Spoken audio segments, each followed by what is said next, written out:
wabarakatuh.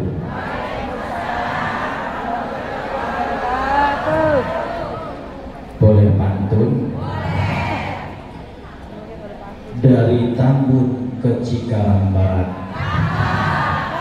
macet banget. Assalamualaikum warahmatullahi wabarakatuh. Alhamdulillahilladzi arsala rasulahu bil huda wa dinil haqq liyuzhirahu 'ala ad-dini kullihi wa kafa billahi syahida.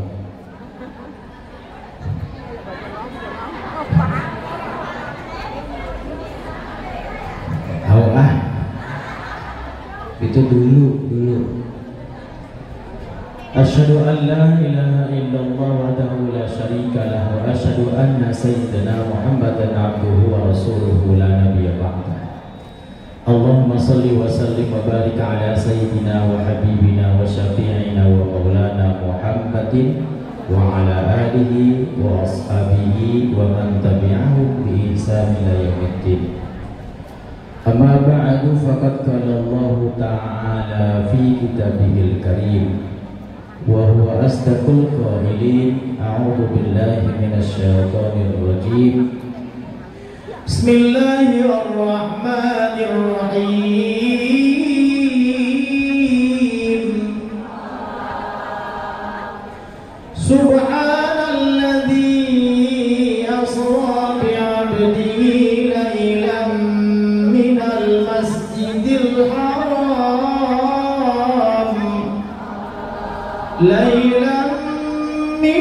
masjidil haram ilal masjidil aqsa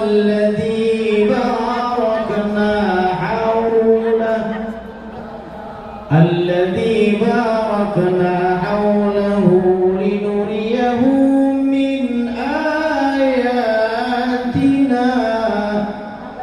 innahu was-sami'ul basir.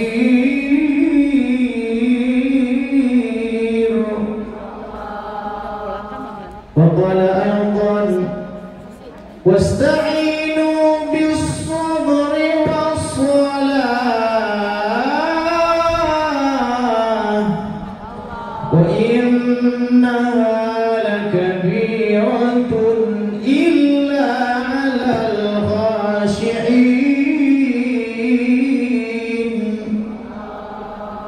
Wa qala aydan qad aflahal mu'minun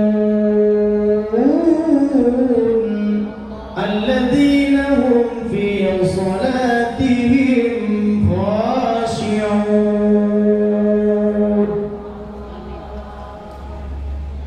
Wa qala an-nabiyyu sallallahu alaihi wasallam awwalu ma yuhasabu bihil 'abdu yawmal qiyamati as-salat. Sadaqallahul azim wa sadaqa rasuluhun nabiyyul habibul karim wa nahnu ala dhalika minasy syahidin wasyakirin walhamdulillahi rabbil alamin. Kursinya leprot saya.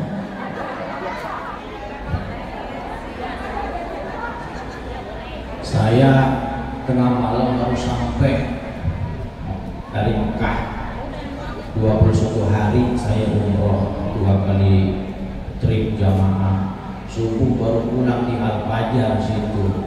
Barusan ngaji di Tambun kemarin nggak dikasih kursi.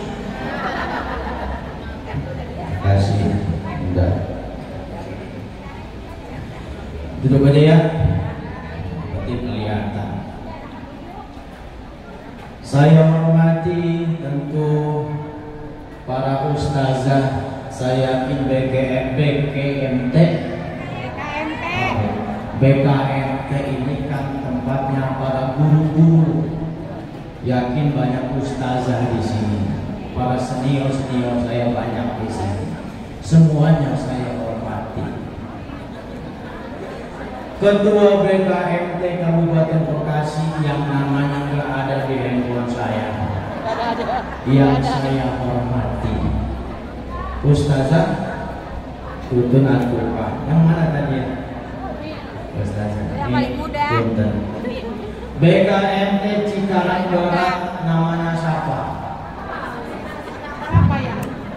Ibu Ustazah Hajah Susilawati Semilekiti. Senior saya, guru saya. BKMT mana lagi? Udah ini doang. Ini doang. Saya juga pernah ngisi di BKMT Cibitung.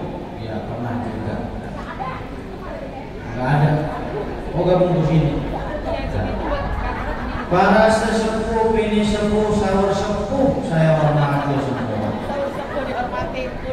Ibu sekalian yang saya muliakan, alhamdulillah hari ini kita mengadakan apa judulnya? Isra dan Mi'rajnya Nabi Muhammad sallallahu alaihi wasallam. Langsung aja ya, menanyakan mukadimah udah siang. Memperingati Isra dan Mi'raj Nabi Muhammad. Memperingati apa diperingati? Kita memperingati karena apa? Karena masih pada ingat, ya kan? Maka kita peringati. Jadi kalau ada yang bertanya, kenapa kok dikit-dikit memperingati? Maulid diperingati, Isra Mi'raj diperingati, Nuzul Quran diperingati, betul? Karena kita masih pada ingat. Kecuali kalau ibu-ibu udah lupa ingatan atau hilang ingatan alias PA, baru kita nggak peringati. Betul? Jadi peringatan apapun karena kita masih ingat. Contohnya ibu suka lupa ingatan kapan ulang tahunnya suami, lupa kan? Iya kan? Karena pada hilang ingatan.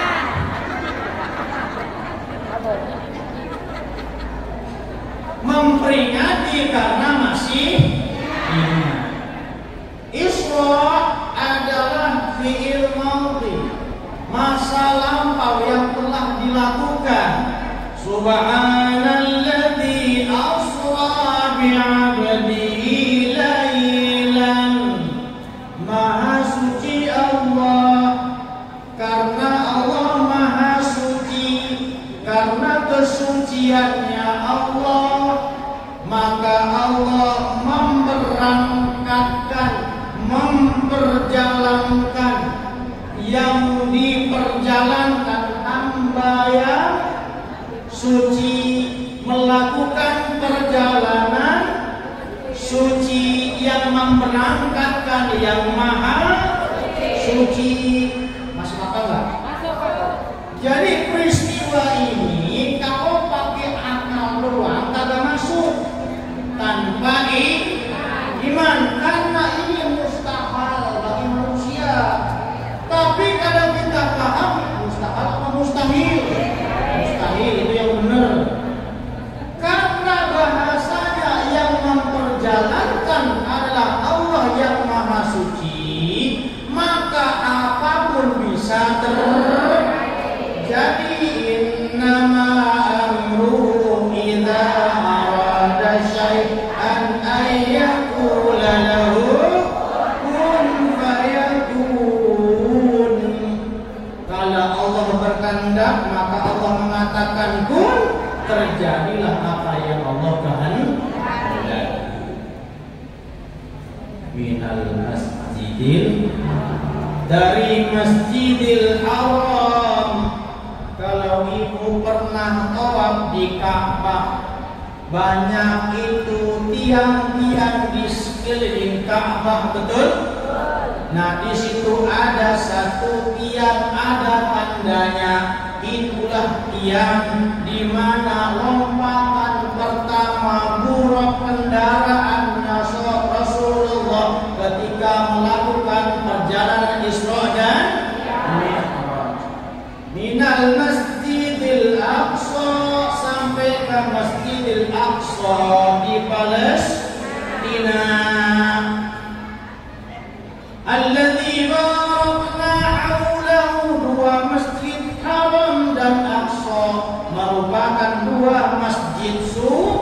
suci. Masjid Haram ada 3 masjid suci: Masjidil Haram, Masjid Nabawi, Masjid Aqsa. Udah ke Masjid Haram? Udah ke Madinah? Udah ke Aqsa? Kapan?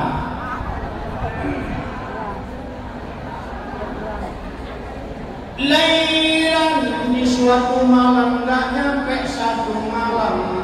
Dari Masjidil Haram sekitarnya sampai Masjidil Haram, sampai Sidratul Muntaha, balik maning ning Makkah sebelum fajar shadiq. Pakai logika nggak masuk akal tanpa keimanan. Maka bagi orang yang tekstualis, nggak mungkin dia percaya peristiwa Isra dan Mi'raj. Jika menggunakan logika nggak masuk akal. Tapi kalau kita menggunakan iman kita yang ada dalam dada ini, insya Allah kita yakin itu terjadi dan fakta. Betul?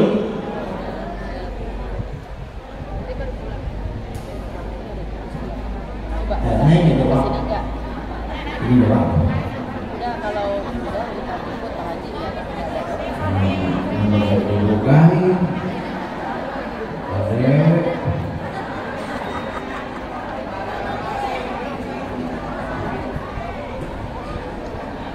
sampai mana? Dewek. Ya ayo gitu. Kalau mau buka dewek.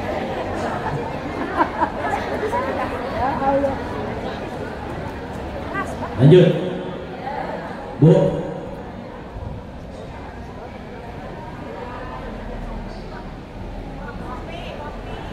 Jadi Nabi itu minumnya Nabi dikasih tahu nih biar pada tahu nih. Dalam kitab Syama'il Al-Muhammadiyah, saya punya kitab itu punya sanad dari guru saya Dr. Salim Ulwan, ahli hadis dari Beirut di Lebanon. Minumnya Nabi itu begini. Bismillahirrahmanirrahim. Ali, alhamdulillah. Bismillahirrahmanirrahim. 2 kali alhamdulillah. Bismillahirrahmanirrahim. 3 kali begitu minumnya, bukan begini.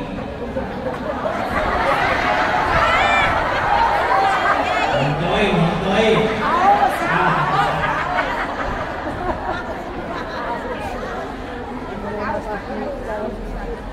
Jadi Isra itu berjalan di malam hari dari Masjidil Haram sampai Masjidil Aqsa. Kendaraan yang dipakai itu buruk. Pernah naik buruk? Pernah? Gambarnya udah kayak apa? Buruk itu ataitu bil buruk. Kata Rasul, didatangkan kepadaku seekor buruk lebih besar dari bawal, lebih kecil daripada macam onta. Di antara itulah apa buruk itu? Itu buruk, kata Rasulullah. Kecepatan buruk itu melebihi cahaya. Jadi buruk itu kata Nabi sekali melompat sejauh mata memandang. Sekali loncat sejauh mata memandang. Sekali lompat itu buruk. Makanya kalau Rasul diperjalankan nggak sampai semalam itu logis, karena buruknya cepat. Langsung nyampe Baitul Maqdis. Ini singkat ceritanya, bukan panjang, udah siap. Sholat 2 rakaat, buruknya diikat, kemudian Rasulullah didatangi sama Jibril. Ada 2 minuman, yang satu susu, yang satu khamar. Kata Jibril, Muhammad, pilih di antara kedua. Milih susu banyak kan ya? Ada susu saset, ada susu cair, ada susu gantung. Tapi kalau saya suka susu gantung kalau ada. Susu yang digantung saset. Karena kalau susu saset itu makanannya udah ada, ya kan? Itu maksudnya. Susu saset, bukan susu sasetan. Itu. Rasulullah pilih susu. Maka kata Jibril, Muhammad, engkau telah menentukan fitrahmu. Artinya Rasul manusia yang normal, tidak milih yang memabukkan, tapi milih yang menyehatkan. Disitulah Rasul mulai diizinkan terbang Mi'raj. Mi'raj Rasul itu dari Baitul Maqdis sampai Sidratul Muntaha. Ini ilmu catat. Dari Baitul Maqdis loncat langsung nyampe langit pertama.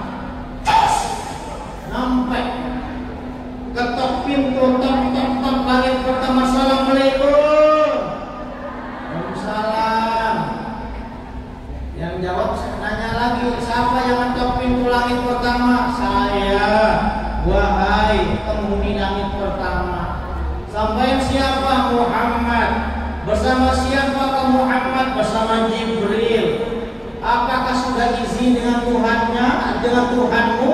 Sudah. Maka dibukakan pintu pertama. Ternyata yang buka adalah Nabi Adam alaihis. Nabi Adam, Sayyidul Bashar, yang nyambut Nabi Muhammad, bapak moyang manusia. Ibu keturunan Nabi Adam apa bukan? Sama berarti kita ya, sama ya. Berarti saudara kita. Dah, mendoakanlah. Nabi Adam mendoakan Rasulullah. Lanjut langit kedua. Sampai angin kedua. Tok. Assalamualaikum. Lah, ada siapa di sana? Saya Muhammad. Bersama siapa Muhammad? Sama Jibril. Udah izinkan dengan Tuhanmu? Udah. Ternyata yang bukan langit kedua yang nyambut Rasulullah, Nabi Isa dan Nabi Yahya. Kedua Nabi yang menyebut Rasulullah di langit yang kedua. Lanjut, beberapa sekarang? Belum awal dulu. Langit ketiga sampai tok pintu, tok. Assalamualaikum. Waalaikumsalam. Siapa di sana? Saya Muhammad. Bersama siapa Muhammad? Sama Jibril. Udah izin belum sama Tuhanmu? Sudah dong. Dibuka paku biharana. Yang menyambut bagi kami adalah Nabi Musa, Nabi Yusuf alaihis salam. Pas dilihat Nabi Yusuf, Nabi Muhammad kaget. Kenapa? Karena separuh keindahan itu miliknya Nabi Yusuf alaihis salam. Saking gantengnya Nabi Yusuf, maka kata Rasul, separuh keindahan itu punya Yusuf. Inilah alasan kenapa suami ibu gak ganteng. Karena suami ibu udah dibagi-bagi. Nabi Yusuf separuh keindahan, kegantengan. Suami ibu paruh-paruh sama saya. Nah, biar paham ya. Nah, sampai kan ibu pernah tahu ya cerita Zulaikha yang terpeak-peak sama Nabi Yusuf ya. Ya Allah, tergila-gila saking gantengnya Nabi Yusuf. Sampai ibu-ibu yang dulu mantan Zulaikha, masa Zulaikha tergila-gila sama Yusuf, bocah boleh nemu kan ya, budak tergila-gila Zulaikha kesel tuh. Akhirnya dipanggil kayak begini nih ibu-ibu yang mantan dia sama Zulaikha, dipanggil semua, dikumpul satu majlis, dikasih apel sama pisau. Apel kasih adu-adu sama pisau yang tajam. Udah dibagi adu-adu, kata Zulaikha, silakan ibu-ibu BMT, BKMT, Cikarang Barat, apelnya dimakan tapi jangan langsung digerabot ya, dibuka dulu, dikupasin pada kupas apel. Zulaikha manggil Yusuf, dipanggil coba lewat bentar depan mak-mak yang ngatain saya tergila-gila padamu. Maka nomorlah berkelahi itu Nabi Yusuf jalan di depan ibu-ibu yang suka ngatain Zulaikha. Berjalan Nabi Yusuf dengan anggurnya. Ibu-ibu yang lagi pada ngiris apel ternganga-nganga, melongo, buset dah, bujuk kuning, pada terpana dengan kegantengan Nabi, tanpa sadar yang diiris bukannya apel, tapi jarinya yang diiris sama emak-emak. Saking begitu terpana dengan kegantengan Nabi Yusuf, yang gantengnya nggak beda tipis sama saya, nggak beda tipis.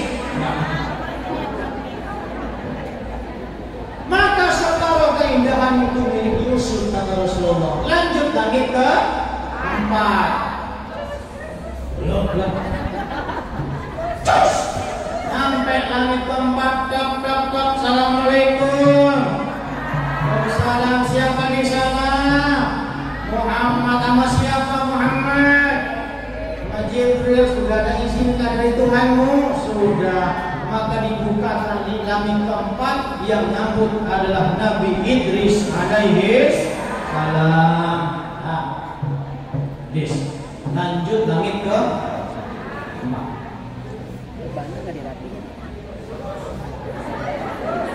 Cus. Langit ke-5. Sampai langit ke-5, ketok pintu langit ke-5, tok. Assalamualaikum. Waalaikumsalam. Ada siapa di sana? Muhammad. Sama siapa Muhammad? Nama Jibril. Udah ada izin belum? Dibuka pintu langit ke-5, ternyata yang nyambut kami adalah Nabi Harun alaihi salam. Coba saya pengen tahu, saya ulang, masih pada ingat enggak? Ini barusan ngomong, barusan. Langit pertama siapa yang nyambut? Langit kedua? Ketiga? 4? 5? Yang ingat cuma 10 orang. Lanjut langit ke?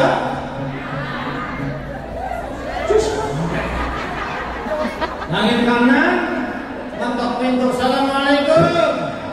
Waalaikumsalam. Ada siapa di sana? Bersama siapa Muhammad? Jibril sudah izinkan.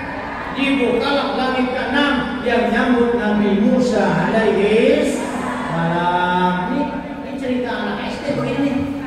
Apa dia dapat ilmu? Terakhir langit ke-7. Cus. Nyampe langit 7 ketok pintu sama kalimatnya. Assalamualaikum.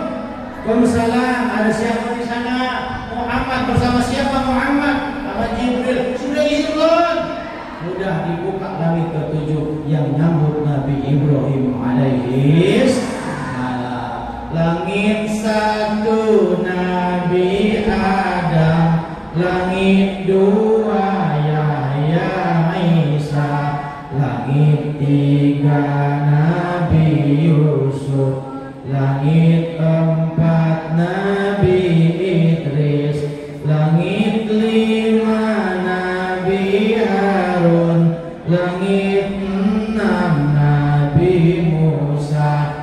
Langit 7 Nabi Ibrahim. Langit 8 langit. Apa ya? Nah. Sampai langit ke-7 Jibril ngomong sama Rasulullah sama Nabi Muhammad, sudah sampai titik mapnya.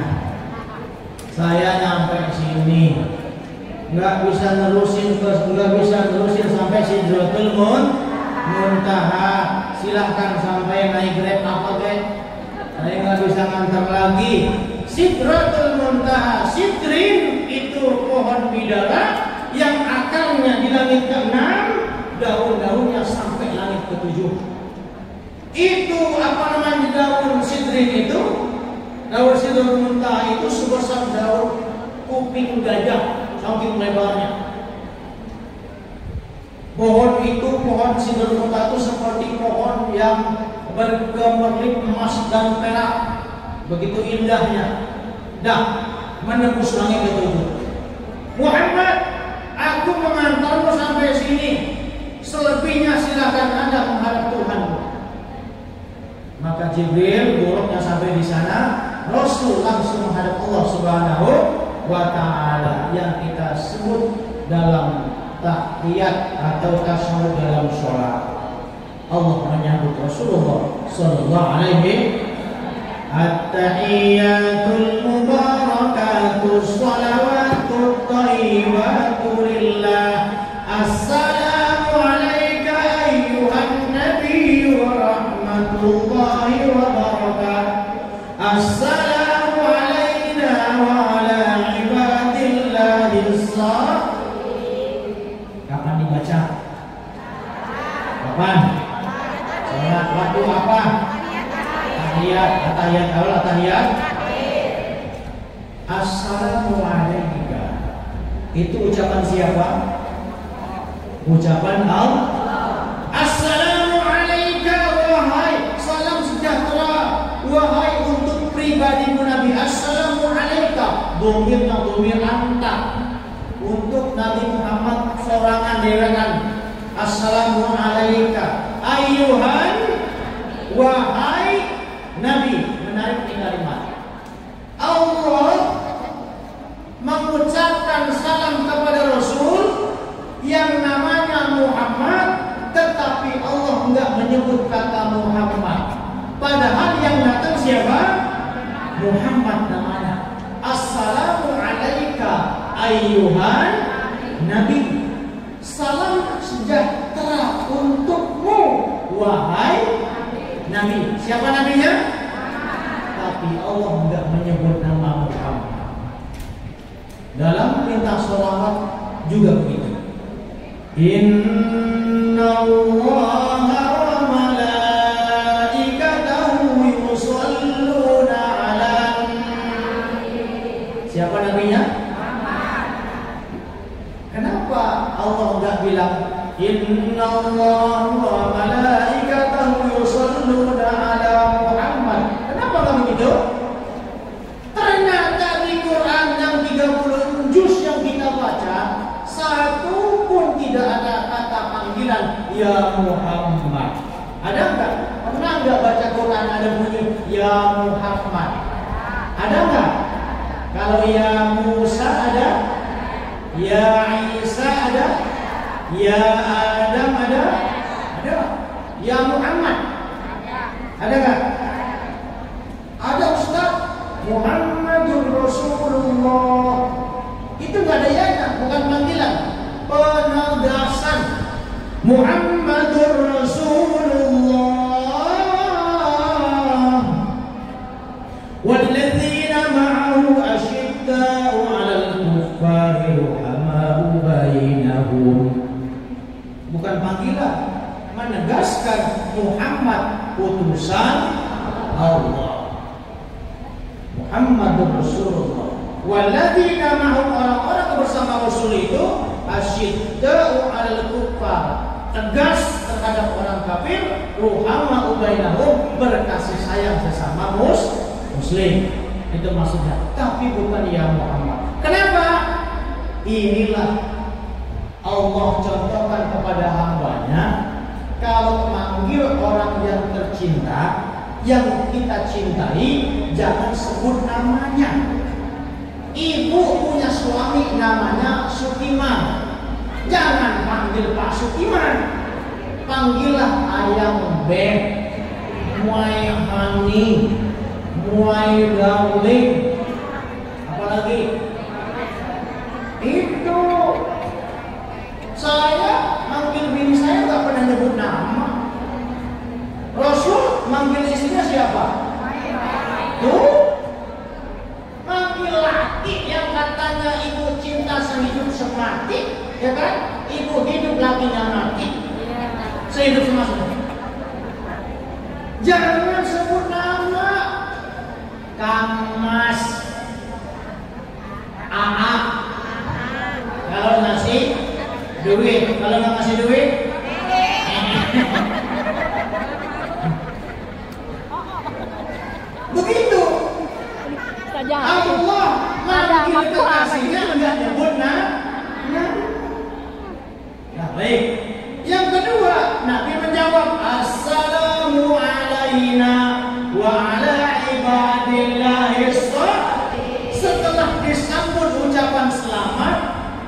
dijawab assalamu alaina.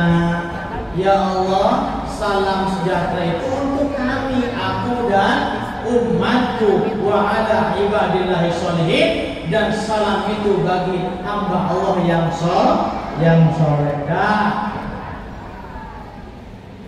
Sampai Sidratul Muntaha, endingnya adalah oleh Mi'raj sholat 50.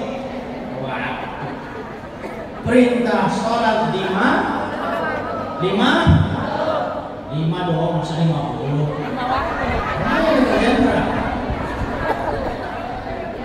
Jadi perintah sholat 50, awalnya 50. Nah, 50 waktu.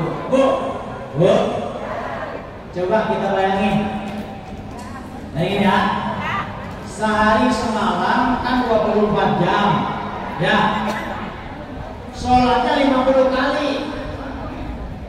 Berarti sholat berapa jam sekali? Setengah jam sekali sholat. Bisa begitu? Hah? Bisa? Ngajar, buka WA, sholat lagi. Assalamualaikum, buka Facebook, sholat lagi.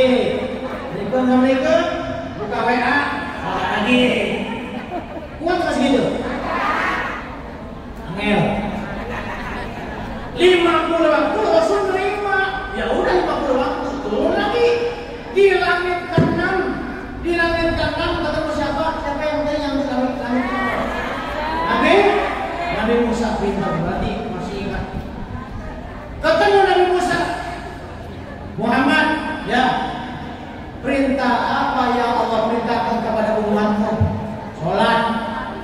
Berapa waktu Muhammad? 50 waktu. Lebuset, bujuk. Ibaratnya Nabi Musa orang tenggelam. Muhammad, umatku yang gede tinggi. Nabi Musa tingginya mengatakan 7 meter, ada riwayat 7 meter tingginya. Sholat cuma 2 kali, pagi petang doang. Lah umatmu Muhammad kuntet. Wadah dari angkot, mual bakal kuat Muhammad 50 waktu. Irji ila rabbika, balik lagi ke sono, nego ke Tuhanmu. Jangan segitu, nggak bakal kuat. Boro-boro 50 waktu Muhammad, 5 waktu aja subuh, kesiangan, zuhur, kerepotan, asar, di perjalanan, maghrib, kecapean, isya,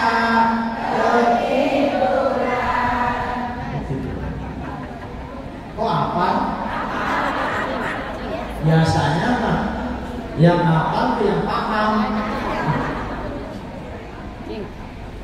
Irji ila rabbika Muhammad, balik lagi sono, balik mana nang kono, balik mana? Nego. Maka Rasul ikutin tuh saran Nabi Musa, dikasih separohnya. Turun lagi, ketemu lagi Nabi Musa. Macam mana Muhammad? Udah diskon. Berapa persen? 50%. 50 bagi 2 berapa? 25. Sehari semalam 20 waktu, berarti jam sekali sholat. Bisa begitu? Bisa begitu? Muhammad, irji ila rabbika, balik lagi aja ke Tuhanmu, minta dikurangin. Naik lagi Rasulullah, dikurangi jadi 5 waktu. Turun lagi, bagaimana Muhammad? Sudah didiskon berapa? Jadi 5 apa? 5 waktu. Muhammad, umatku yang besar-besar, yang kekar-kekar, cuma 2 kali sholat, pagi dan petang. Lah umatmu yang model begini, 5 waktu pada gede amplop Muhammad. Taraweh aja yang 20 rakaat, imamnya lembut dikit tinggal pergi sama dia. Iya kan? Taraweh 20 rakaat, imamnya doyok.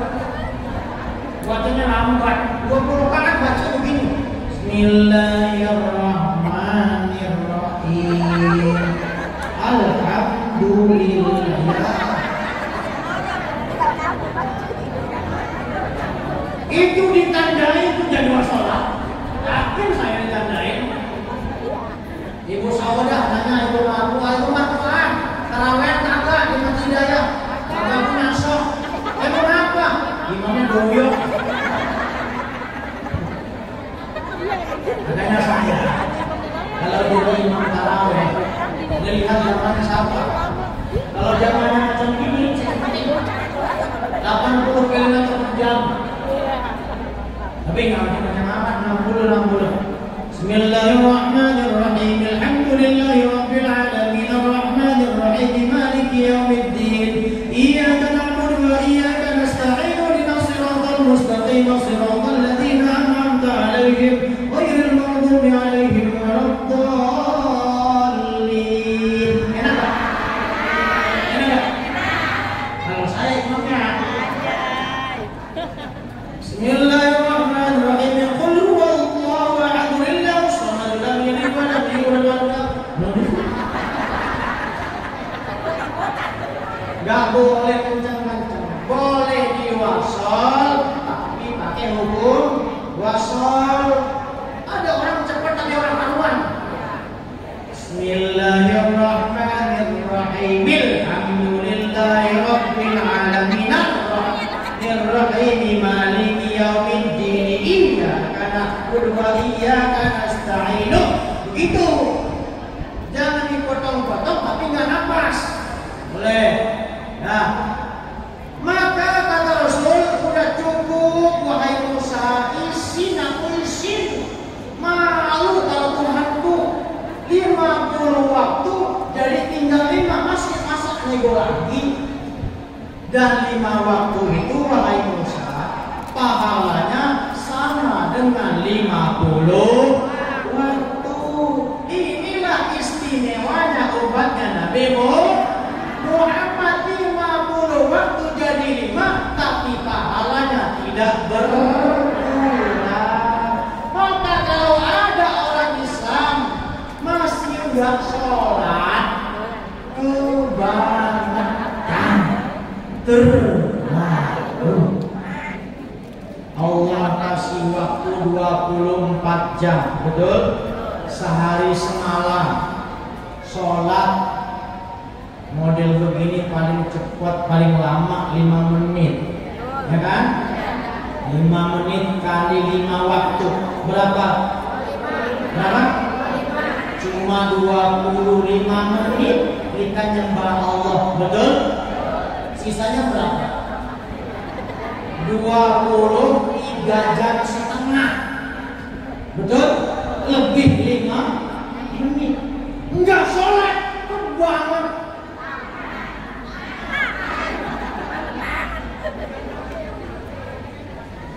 Lalu kenapa orang Islam banyak yang nggak sholat? Apa mereka nggak tahu hukumnya? Seoon-oonnya orang Islam nggak ada yang nggak tahu sholat itu hukumnya wajib. Semuanya pasti tahu. Lalu kenapa mereka nggak sholat?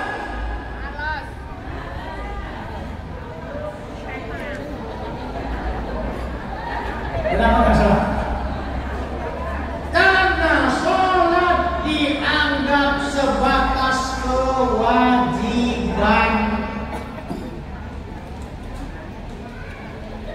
Kalau ibu merasa sholat hanya kewajiban, satu, berat dilakoni. Bener nggak? Kita contoh bekerja deh. Sehari kerja suaminya berapa jam? Berapa jam kerja? 8 jam, betul? Amal lembur 4 jam, 12 jam overtime, betul? Betul? Sabtu Minggu masuk, perintah bos lembur. Suami ibu dikasih lembur malah senang, betul?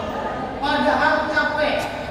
Yang di Jakarta suaminya kerja di Jakarta, berangkat kerja 2 jam kena macet, 2 jam pulang kena macet, 4 jam kena macet di perjalanan. masuk angin, dikerokin, tapi kapok nggak suami ibu kerja? Pergi lagi nggak? Siang jadi malam, malam jadi siang, persis kayak kodok. Tapi berhenti nggak kerja? Ngapa nggak berhenti kerja? Ngapa ya?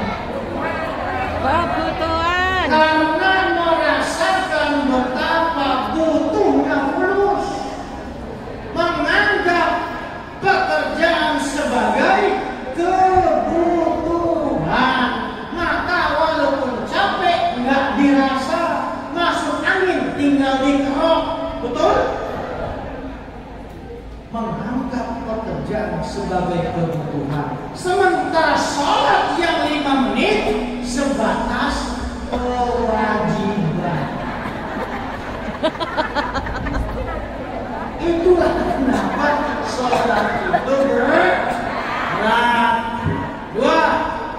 Sekarang tadi kan yang nggak sholat itu kita bahas yang sholat. Ibu sholat semua? Sholat. Seberapa nikmat ibu merasakan saat sholat? Yo. Kapan merasakan khusyuknya sholat? Ayo. Apa? Subuh, zuhur, asar, maghrib, isya.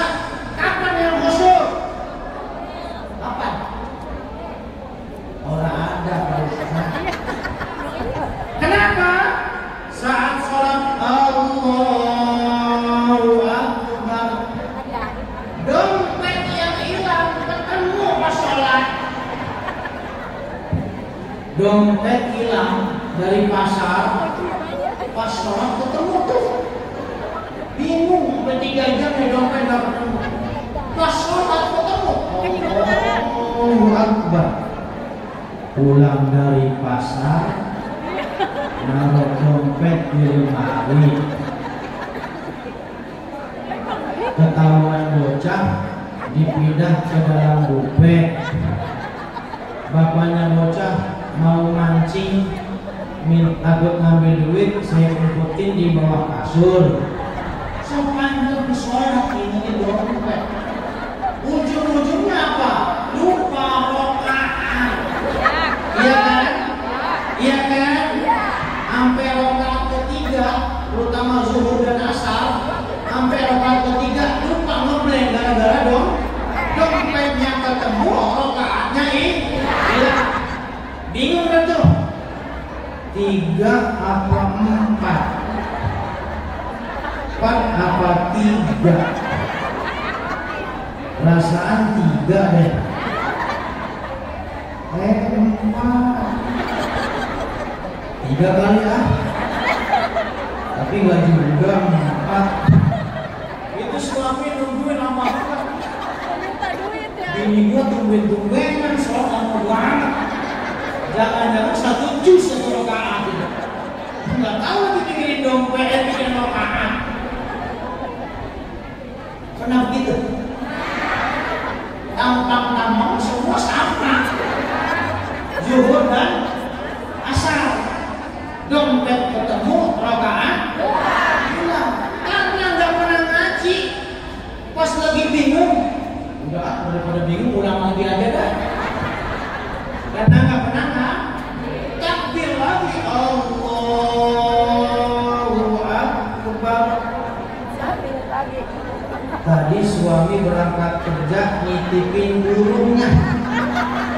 Burungnya dititipin, suruh dikasih umpan.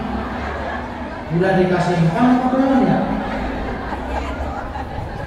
Sepanjang sholat dikirim burung. Lupa tuh rakaat. 4 apa 3?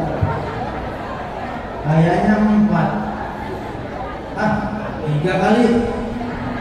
Gara-gara burung rakaat hilang. Karena gak ngaji diulang lagi. Padahal kalau kita ngaji fikih, kalau ada syak, ada keraguan jumlah bilangan rakaat, ambil yang yakin, tinggalkan yang meragukan. Kalau kita yakinnya 3, tambahin 1. Walaupun ternyata ada 5 rakaat, gak apa-apa. Tapi nanti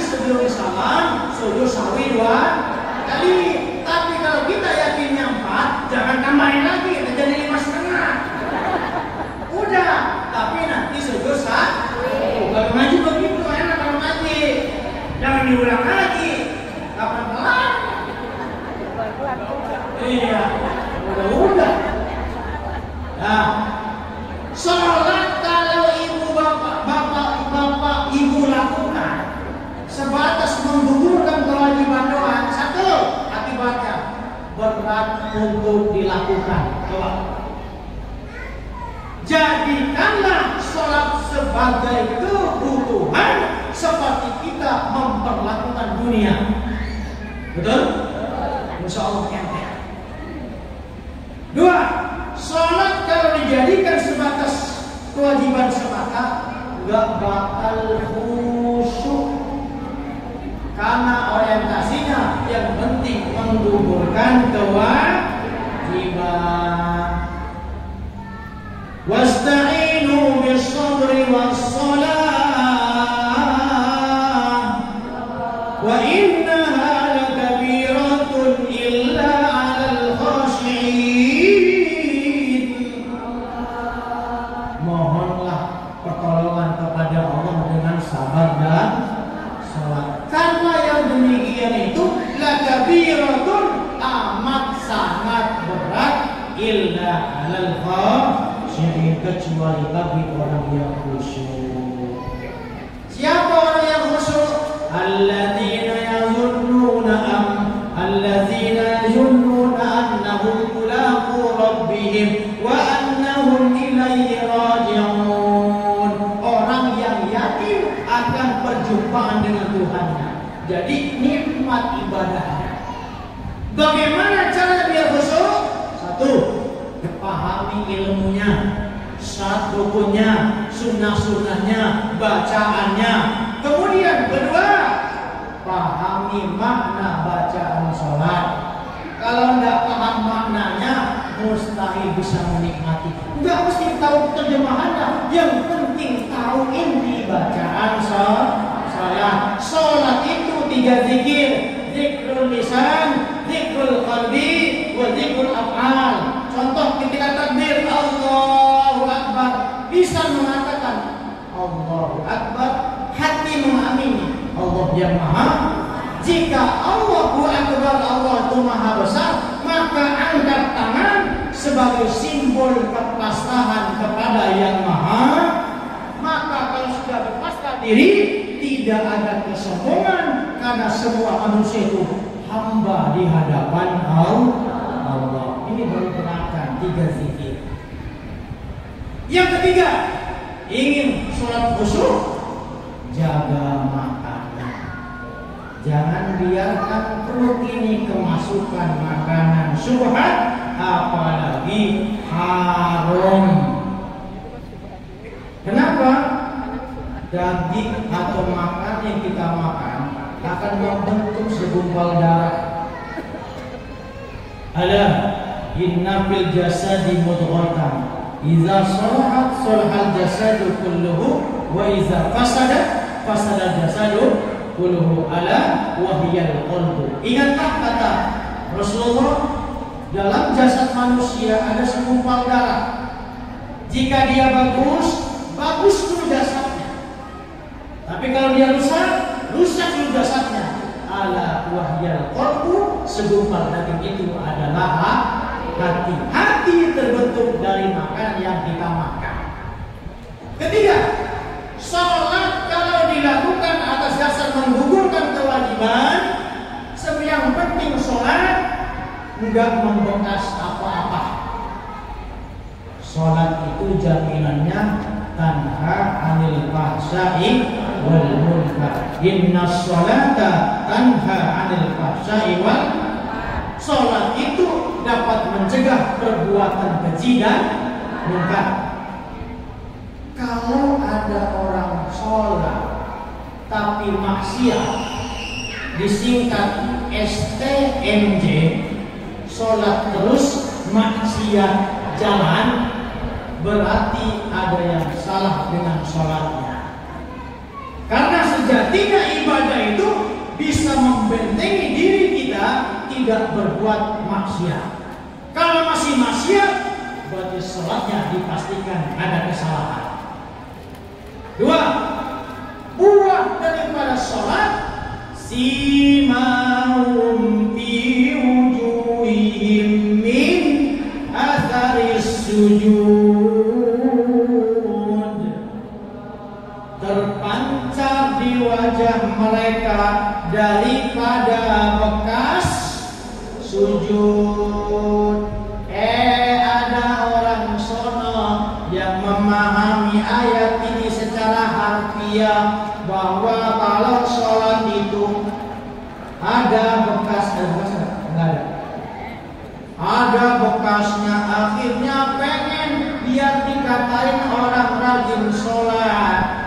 jidatnya diitem-itemin. Karena ayatnya berbunyi simahum fi wujuhihim min asaris, membekas di wajah mereka daripada bekas sujud. Ada 3 cara menghitamkan dahi atau jidat biar cepat hitam. Yang pertama, ketok pakai martil, pasti hitam. Yang kedua, pakai minyak pala yang pedas gitu, digosok-gosokin ke jidat, itu juga cepat hitam. Yang ketiga, yang paling halus, dan ini paling yang dipakai sama orang yang jidatnya hitam. Ketika dia sujud, ini jidat dikerok. Ada yang begitu? Kalau ada jidat hitam di dahi, itu bukan bekas sholat ibu, tetapi itu bekas karpet. Bekas sholat adalah wajahnya indah dipandang, biar kata hitam tidak glowing. Kalau rajin wudu, rajin sholat, wajahnya enak dilihat. Tapi biar kata mukamu glowing, indah mengkilat, tapi kalau kagak sholat, kagak enak dilihat. Macam kue lepet dilipat-lipat. Rajin sholat tapi mukanya asem, kayak asem kandis kecut.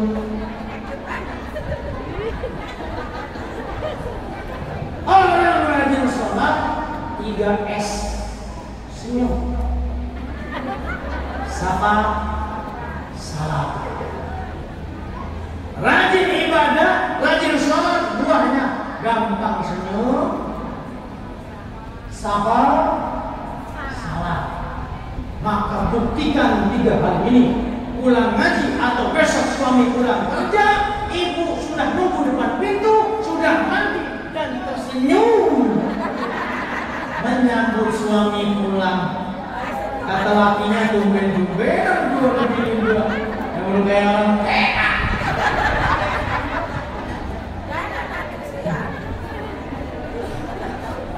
Bu, lahir bekas sholat pertama mencegah perbuatan keji dan munkar. Bekas sholat semakin baik kepada suami, betul? Akhlaknya semakin terlihat.